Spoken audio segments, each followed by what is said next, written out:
Heran juga, masa sebanyak aku posting pengikut udah kayak gitu kan, bisa TKI lama aku itu bisa nggak ini, nggak ada nampak. Kalau ada kan pasti orang itu kan komen atau interaksi, nggak ada nampak. Padahal bisa dibilang ribuan loh banyaknya. Macam daerah Probolinggo kan, Bangil, Pasuruan itu banyak dulu juga yang ikut kita itu. Apalagi Probolinggo, dari mulai Gending, Banyuanyar, Pajarakan, Sebaung, daerah sana itu Krucil. Krucil ini daerah-daerah gunung-gunungnya itu. Sampai loh kita ke sana. Daerah mana lagi dulu? Alah ingat itu udah deket-deket gunung apa sana? Daerah gunung-gunung Semeru. Ah, Banyuanyar Tengah. Nah itu kok nggak ini, nggak ada yang nampak. Heran juga. Malang, daerah Malang itu kan, Malang Dampit, Ampel Gading, udah Madura. Wih, bisa nggak ada nih. Daerah Bangkalan itu kan, Madura, Bangkalan, Arus Baya, Klampis, Sepolo, daerah Sepolo, Tanjung Bumi, Blega, Sampang, daerah mau arah ke Bluuran sana itu, Rampenang, eh, Pamekasannya, Sumeneb ya pernah juga ada orang itu ngikut aku nih. 7 tahun aku di Madura itu. Terus bawa kalau orang berangkat dari sana kadang orang dikumpul dulu kan dari Madura sana kan, kumpul lagi yang dari Probolinggo. Yang Probolinggo itu macam Lumajang, Kerajaan Candipuro, Jember. Nah, itu udah ngumpul nanti ya, ngumpulnya itu di daerah Krian Surabaya. Ada yang khusus ngumpulkan di tempat di apanya itu di rumah dikumpulkan orang itu ada pengurusnya. Udah dikumpulkan nanti entah kadang berapa bis itu ya kan. Wah, berangkatlah. Kadang-kadang bercampur itu ada tekong dulu namanya Haji Mudi, tekong besar tuh. Awalnya itu dulu kenalnya orang itu aku banyak dari dia. Tekong itu udah lama main memang. Dulu zaman dia pun dulu masih masih katanya tahun-tahun 80-an. Karena berangkat dari lewat jalan darat masih payah. Udah tuh banyak apa kan banyak-banyak raja-raja preman polisi gitu kan. Dia lewat laut katanya, lewat dari apa sana, lewat laut pernah katanya, nggak tahu turunnya di mana. Itulah Haji Mudi itu termasuk sukses juga orangnya, pernah nikah anaknya itu ngundang Imam Es Arifin. Masih di sana itu, nggak tahu sekarang entah udah meninggal entah belum, tapi kalau ku tengok udah meninggal mungkin, sebab zaman aku dulu pun dia udah nggak tahan bawa orangnya kan, jadi itu dititipkan sama aku. Haji Mudi ini orangnya gemuk, perawakannya tinggi besar, gemuk. Waktu itu aja dia udah kena asam urat, udah kena darah tinggi komplikasi. Nah, itu Haji Mudi ini. Jadi dia lah itulah bawalah Ben orang aku Ben katanya. Aku biar lewat depan aja, mana yang lewat paspor aku yang bawa katanya. Yang lewat depan ini aku nggak tahan udah bawanya katanya. Jadi aku yang bawa orangnya itu. Berangkat itu kadang-kadang sampai 1 bis, 2 bis, bisa 3 bis, 3 bis di sini, awak di depan sana. Kadang-kadang bisnya Handoyo, Giri Indah, ALS, macam-macam lah. Naik bis-bis apa dari apa lintas Jawa Sumatera itu. Udah berkumpul di Surabaya itu diberangkatkan perjalanan 6 jam kalau nggak salah aku, sampailah di Solo. Di Solo, Jawa Tengah, dikumpulkan orang di stasiun bis nih, tergantung bisnya. Kadang-kadang di Palur itu kan, Palur daerah Solo itu. Orang dikumpulkan di stasiun bis sampai sana pagi karena berangkatnya malam. Sampai pagi itu orang itu di stasiun bis itulah pagi, nanti sore baru berangkat. Ya masih ingat dulu aku pernah waktu masih tahun 98 tuh, zaman-zaman reformasi lengsernya Soeharto tuh. Itu masih bawa aku. Krisis moneter besar itu dulu. Itu ingat aku. Jadi Solo itu kan termasuk pondasi politik Indonesia tuh. Yang paling hancur Solo itu. Aku lewat sampai malam pun ngeri aku di Solo itu. Ku tengok gedung-gedung sedang terbakar. Gedung-gedung itu reformasi. Wah, ada tulisannya gantung Soeharto. Tempatnya Amin Rais itu. Pak D Jokowi belum muncul lagi itu zaman tuh. Nah, sampai ke terminalnya itu pun, di terminalnya itu ku tengok terbakar sana sini. Wah, ngeri. Mana-mana lewat kita itu kan, dari mulai menjelang Solo itu, mulai dari mana itu ya, Sragen, sebelum Sragen tuh apapun udah lupa. Sepanjang jalan tuh orang itu kalau malam itu nggak tidur, di pinggir jalan tuh lek-lekan rame-rame. Wah, ngeri nengoknya. Ronda, pegang pedang, pegang tombak, pegang parang. Alah mak, aku lewat aku takut nanti entah bis kami ini di stopnya pula jadi kerjaan. Soalnya di pinggir-pinggir jalan tuh masih banyak mobil-mobil yang berasap baru dibakar. Mobil sedan berasap masih apinya masih ada. Lewat lagi ini apanya masih ini bis dibakar. Allah mah waktu itu ngeri-ngeri sedap kita. Nggak ada sedapnya lah, ngeri aja yang ada. Itu jalan rob sepanjang jalan tuh. Masuk mau ke terminalnya itu pun ngeri-ngeri sedap kita. Sedapnya nggak ada, ngeri. Itu jalan kan, hmm, sampai terminal kita ganti waktu itu ya. Nah, masuk terminal udah itu pusing lagi kan. Nah, itu sepanjang toko-toko jalan itu ngeri. Reformasi tulisannya gantung ini si anu itu turunkan harga sembako. Apa yang turun harga sembako? Makin tinggi lah orang makin direformasi. Sampai begitu berangkatnya sampai ke daerah Jakarta itu gitu juga. Kalau lewat gedung DPR itu kan nampak kan. Kita tetap melewati gedung DPR tuh. Itu ban-ban dibakar, kaca-kaca mobil pecah. Wih, sampah. Gedung-gedung yang terbakar waktu itu lewat. Sempat nengok tuh. Tengok ya, macam itulah. Nah, jadi aku balik cerita heran juga. Pada kemana TKI-TKI itu kok?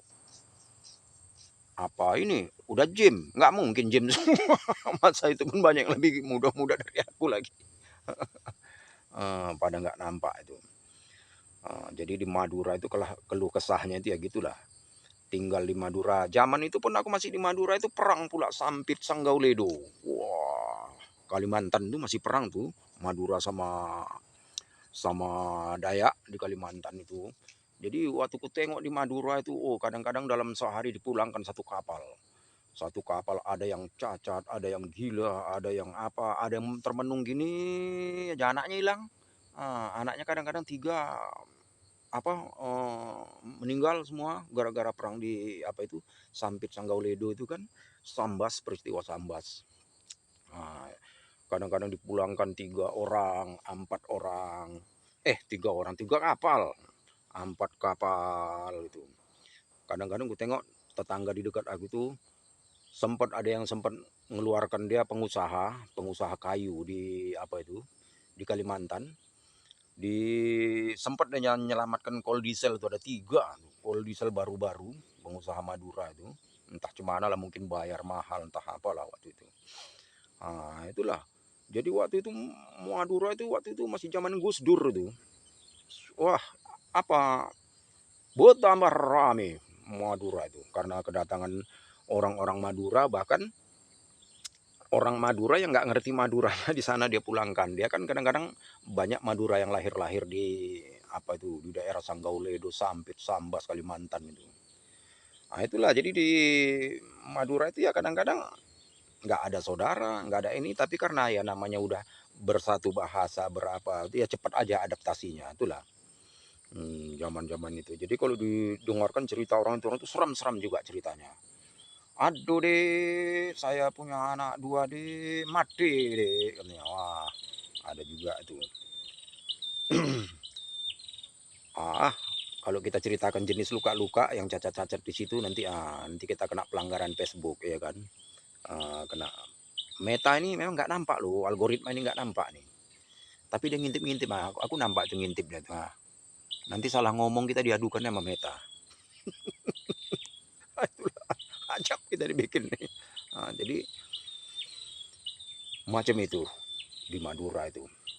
Jadi kalau aku datang Begitu aku datang aja kan, asal apa, kadang penumpang itu udah calon apanya, yang tukang cari orang itu udah datang ke rumah. Ya kita telepon lah, "Udah datang Mas, kapan pulangnya Mas?" Enggak pun kita apa, dia udah tahu karena masih di Malaysia aja dia pun udah nelpon kita. "Di mana Mas sekarang Mas?" "Malaysia." "Kapan pulangnya?" "Tanggal 8." Jadi tanggal 8 udah ditelepon lah. Yang di Probolinggo nelpon, yang di Madura nelpon. Ah, nelpon, "Kapan kemari Mas?" "Baru sampai 1 hari nih."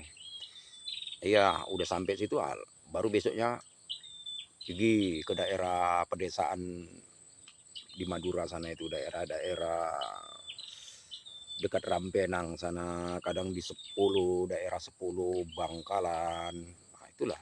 Zaman itu kalau apa belum pakai ini, Madura belum lagi ada jembatan Suramadu itu. Masih pakai feri. Feri seperti di Pulau Rupat sekarang nih.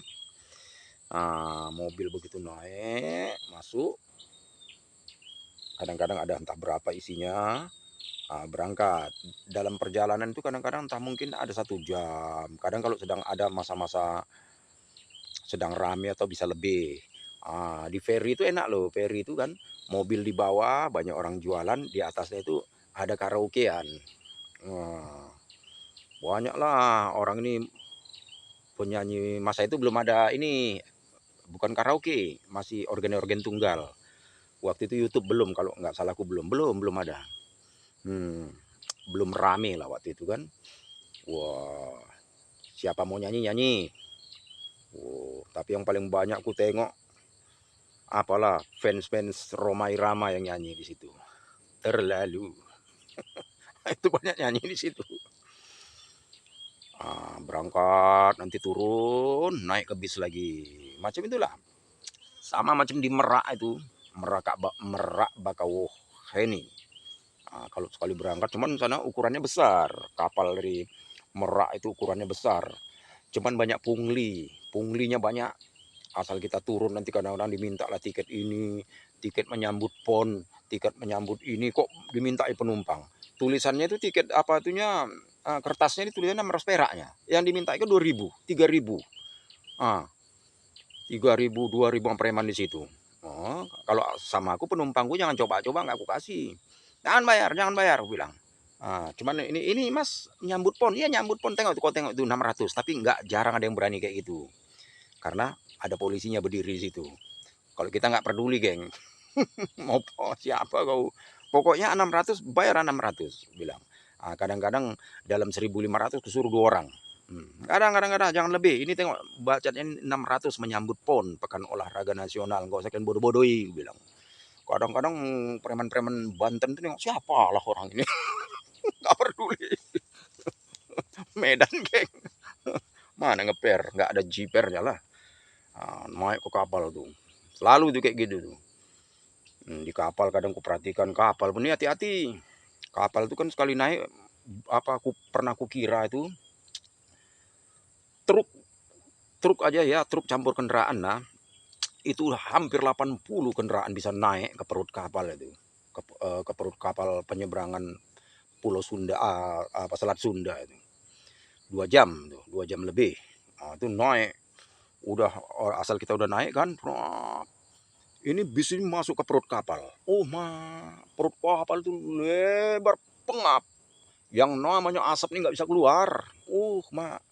Panas kayak neraka. Ngeri di dalam itu, ngeri. Gelap, ada kadang-kadang ada terang-terang sedikit. Udah. Itu nanti ya udah, kalau ada juga yang mobil-mobil macam Lorena, macam bis ALS, macam mobil-mobil yang dianya ber-AC, yang eksekutif itu kadang-kadang nggak turun penumpangnya. Orang itu hidupkan AC aja, tetap di dalam, orang itu selu-selu lah, rileks-rileks nengok TV, nggak ya enak. Tapi kalau yang bis ekonomi macam yang ku naikkan ini, yang penumpang kadang-kadang sampai berlebih-lebih, sampai 60 orang dalamnya itu, kadang-kadang pasang bangku tempel, tengahnya itu papan. 3 hari 3 malam lah tidur kita gini. Wah, terlalu.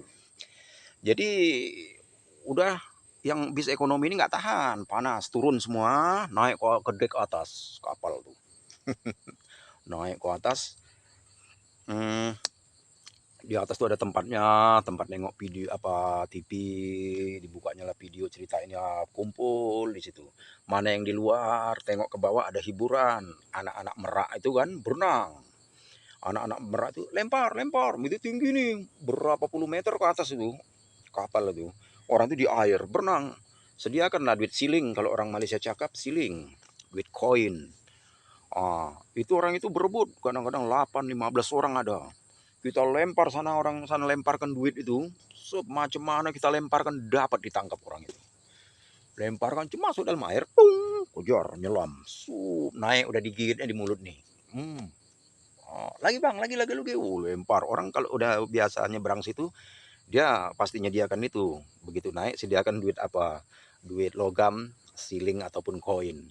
Itulah dia lemparkan ke bawah tuh. Dia baling, kata orang Malaysia, baling. Orang bawah itu tangkap.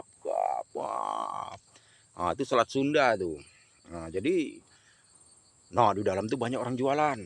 Kadang-kadang yang lucunya, tengok ada perempuan nggak kenal, cantik. Begitu kita tengok, main mata. Apa maksudnya ini? Gitu juga kalau turun kita ke perut kapal, tengok ada perempuan-perempuan cantik kadang. Loh, naik ke supir-supir apa itu? Ke supir-supir truk. Rupanya ya tahu sendirilah, masa nggak tahu, terlalu. Dari Selat Sunda itu kita mandang ke arah sebelah sananya itu, nampak lah itu. Kalau tak salah aku nggak nampak, tapi arah sana itulah Gunung Krakatau itu. Nah, kalian tahu Krakatau kan? Keajaiban dunia. Krakatau itu. Kalau sebagian kalian nggak tahu kayak mana ngerinya Krakatau, biar ku ceritakan sedikit. Ya, kehebatan Krakatau. Suara yang terpaling menggelegar, yang terpaling kuat di dunia, yang pernah terekam oleh manusia, pernah direkam oleh alat-alat yang diciptakan manusia. Suara yang terpaling menggelegar itu adalah suara Krakatau. Nah, suara Krakatau ini tempatnya itulah di Selat Sunda itu. Kamu buka nanti sejarah Google, suara yang pernah terekam oleh teknologi buatan manusia, baik teknologi rendah, teknologi tinggi, ya suara Krakatau itu. Karena ledakan Krakatau ini menggelegar, suaranya itu bisa sampai ribuan mil, sampai ke Pulau Rodriguez. Mana itu? Daerah Afrika, daerah Eropa, Kepulauan Rodriguez itu. Sampai ke sana, bayangkan kalian lah, suara Krakatau. Jadi kata-kata saksi-saksi mata yang di sekitar Jakarta, itu pekak-pekak telinga orang itu. Krakatau itu bluder, bluder, bluder. Jangankan cuma sampai Sumatera, sampai ke Eropa sana suara Krakatau itu. Jadi bukan denya ledakan terdahsyat ya, suara terdahsyat. Kalau yang dahsyat itu masih ada Tambora, daerah Sumbawa sana gunung. Nanti satu-satu ku ceritakan. Jadi biar lebih lengkap sedikit, Krakatau tadi itu yang di Selat Sunda tadi itu aslinya 3 seperti ini. Gunung 3, 1, ada lagi 2, ada lagi 3, 3 berbaris. Begitu meledak habis nih gunung 3 nih, tinggal setengah. Ini habis nih. Itulah Krakatau tuh. Jadi dari kapal feri tadi itu nampak itu ke arah Selat Sunda ke sebelah sananya itu Krakatau. Sekarang yang diantisipasi oleh dunia dan Indonesia, anak Krakatau itu tumbuh balik. Setiap hari ini mengeluarkan erupsi-erupsi kecil, lava, batu, dia muntahkan. Kretek, lama-lama batu kecil ini berkumpul-kumpul naik. Itulah anak Krakatau. Sekarang anak Krakatau ini yang diwaspadai. Kadang-kadang mau erupsi, itulah ditakuti dunia sekarang. Karena kalau itu bukan ancaman satu negara, ancaman global. Nah, jadi ancaman global ini satu gunung di satu negara bisa mengancam keutuhan global, bisa mengancam kehidupan global. Itu sudah terjadi pada gunung juga yang ada di Indonesia, yang ada di Sumbawa. Namanya Gunung Tambora. Sebelum Krakatau ini meletus pada 18 berapa itu? 1884 atau berapa nggak tahu. Sebelumnya Tambora ini udah meletus. Gunung Tambora itu pun gitu juga, meletus sampai ke Jawa dengar suaranya. Padahal berapa ribu mil itu antara Jawa dengan apa? Dengan Sumbawa. Jawa, Surabaya kan masih Jawa Timur. Nyebrang lagi dari apa sana? Nyebrang dari Banyuwangi, nyebrang Pulau Bali, Pulau Bali, Pulau Lombok, baru Pulau Sumbawa. Gunung itu disitulah Tambora itu. Tambora ini pernah meletus bukan kehebatannya di soal suara, tapi soal pencemaran lingkungannya. Tambora itu begitu meletus, buang, terjadilah kabut tebal. Masa itu tebal.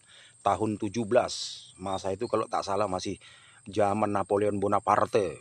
Nah, jadi begitu meletus, buang, itu abu vulkanik nih menutup matahari, menutup keadaan bawah nih, pulau di bawahnya ini tertutup oleh abu tebal, awan tebal vulkanik.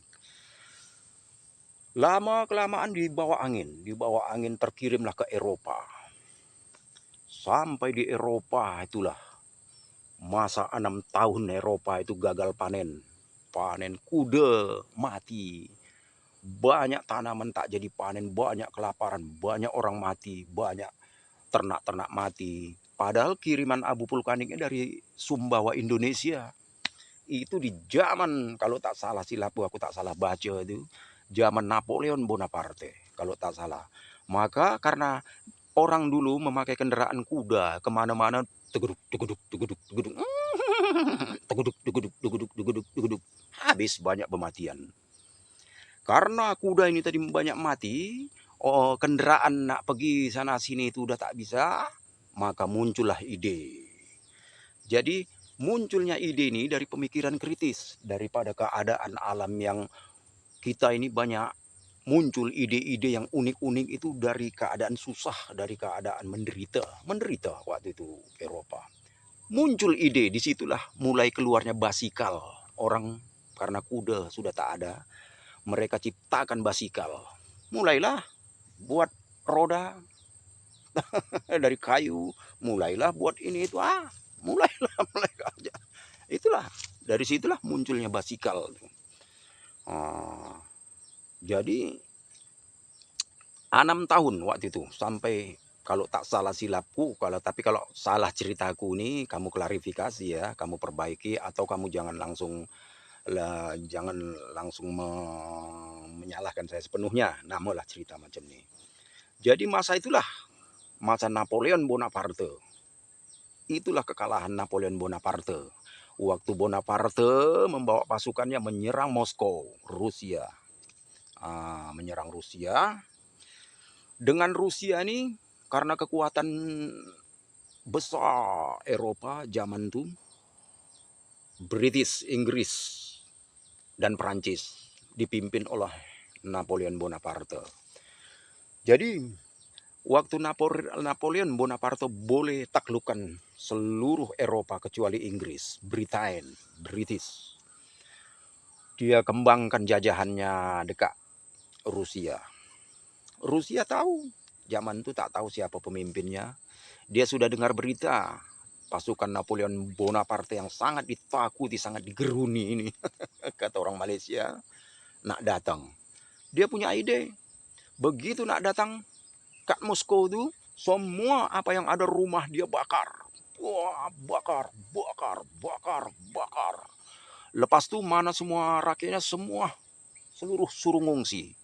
Jadi kota Moskow itu habis kosong, tak ada orang.